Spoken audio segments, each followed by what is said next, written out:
Good morning guys, nandito nga pala tayo sa Taytay. Pupunta tayo sa tropa natin. At shoutout pala kay Kuya Reggie sa Team Palago. Pag gusto nyong sumali, message nyo lang siya.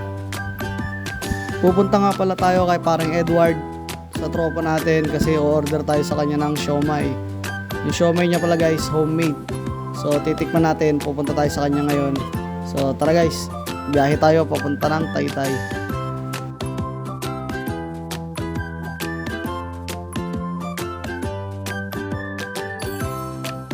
Dito na nga pala tayo sa Elwood guys. Bali ang pwesto pala ni paring Edward ay sa M. Borja, Santa Ana Street. Bali pupunta tayo dun sa bahay niya kasi nagsarado na siya, kaya didiretso na lang tayo sa bahay para kunin yung siomay na in-order natin.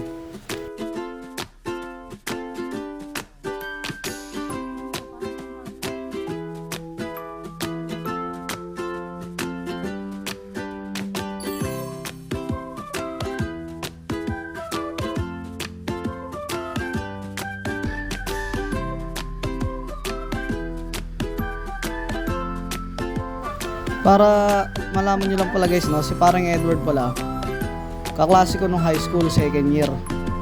So hanggang ngayon may contact pa rin kami ng mga classmate namin ng second year, para pagka may mga good time, yun, nagkikita-kita kami para maglaro ng basketball, syempre minsan para mag-inom. Andito na pala tayo sa elementary school guys, no. Bali yung mangyayari, i-chat natin siya kasi hindi ko alam yung eksaktong bahay ni parang Edward. Siyempre sana mabasa niya rin agad yung chat natin kasi ang alam ko magdi-deliver din siya dun sa Vista Verde sa isang kaklase naman namin, kay Ban.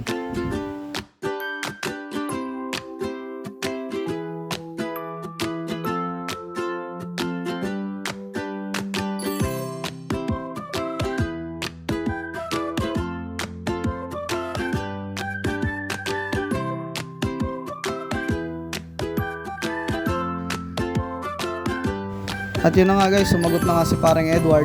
Naantay na nga namin ni Mrs. para makuha yung order natin na siomay. Kaya parang Edward, medyo bilis-bilis mo yung pagmamaneho kasi si Mrs. nagugutom na. A few moments later. So yun na nga guys, nakuha na natin yung siomay natin kay parang Edward. Siya nga pala yung nandyan sa harap natin na naka-jersey. So magdi-deliver naman siya ngayon dun sa Vista Verde sa may kaklase namin na isa. So, eto nga pala yung pwesto niya dyan sa M. Borja Street, Santa Ana. Kung gusto niyo magpunta ron guys, bisita lang kayo, nandun siya palagi.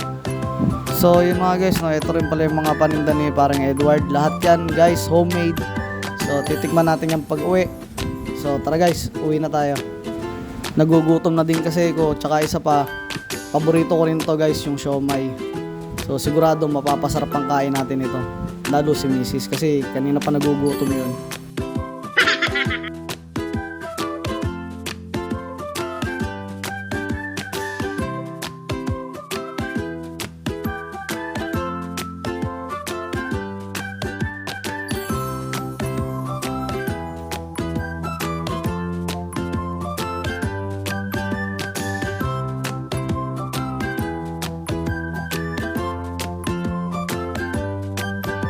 So yun, nandito na nga tayo sa Kayinta guys, no. Malapit-lapit na rin tayo sa bahay at syempre excited na rin tayo matikman yung homemade siomay ni parang Edward. Syempre nagugutom na din kasi ito guys, so tara.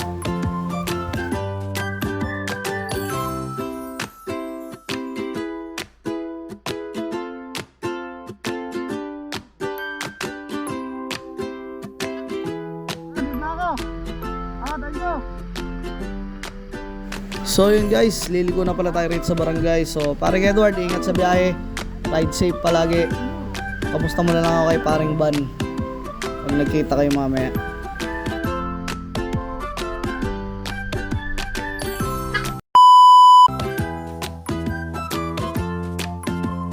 So yun, nandito na nga tayo sa bahay at tara, i-prepare na natin yung siomay para makakain na din.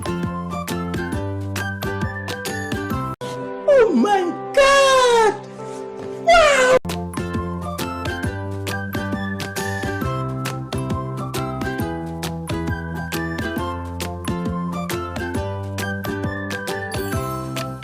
So yun na nga guys, nakaprepare na siya. Naglalaway na nga pala tayo sa chili garlic at toyo mansi. So ang unang titikim ay si Mrs.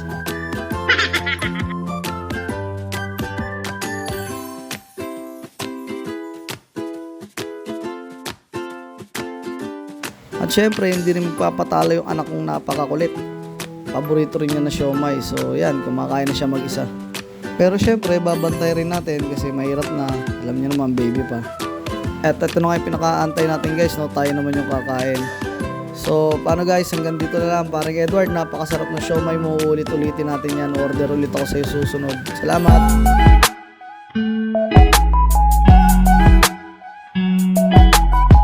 So guys, don't forget to like, share, and follow for more videos. Thank you guys!